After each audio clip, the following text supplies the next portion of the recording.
Hello children, in continuation with the chapter Work, Energy and Power, here we are going to start with a new topic, that is power. So how to define power? The rate of doing work is called power. As I always tell you in my class also, that whenever the terminology rate is being used, you should understand that whatsoever term we are going to use next in the definition is actually to be divided by time. Like I told you, it is rate of doing work. Rate means time and work. It means I have work and time are in ratio, right? So I repeat, power spent by a source is measured as the amount of work done by the source in 1 second. And how we denote power? We denote power by W and time by T. So power, it comes out to be W by T, right? And what about the SI unit of power? SI unit of power is watt. And how to define 1 watt? But first of all, let's check. For work done, it is joule. For time is second, right? So power is said to be 1 watt when 1 joule of work is done in 1 second, right? Now, if somebody asks you, what are the factors on which power depends? So what are the two factors? Power is directly proportional to work done and it is inversely proportional to time spent in doing that work, right? So what about these? This is, as I told you, is the CGS unit. SI unit. So what about the CGS unit? The CGS unit for power is erg per second, right? So it is erg per second. Here. Now, another unit of power that is largely used in mechanical engineering is HP, that is horsepower. You must have heard while whenever somebody purchases four-wheeler, right? They ask what is the horsepower. So, how horsepower is related to what?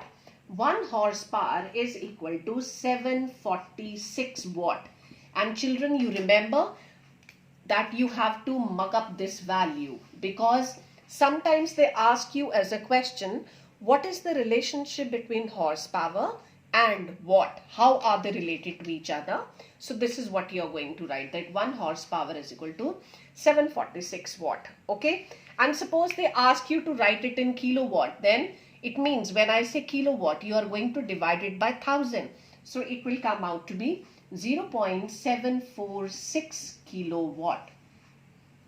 So now can we differentiate between work and power? Yes. So what is work?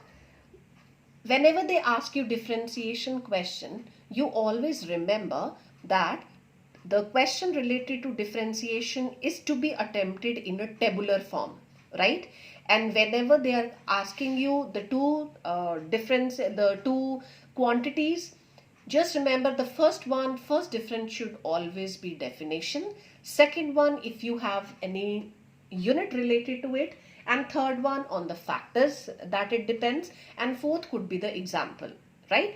So this is the way to attempt a question related to differentiation, right? So if I ask you the difference between work done and power, what could be the first point? First point is going to be definition, right? Here also and here also.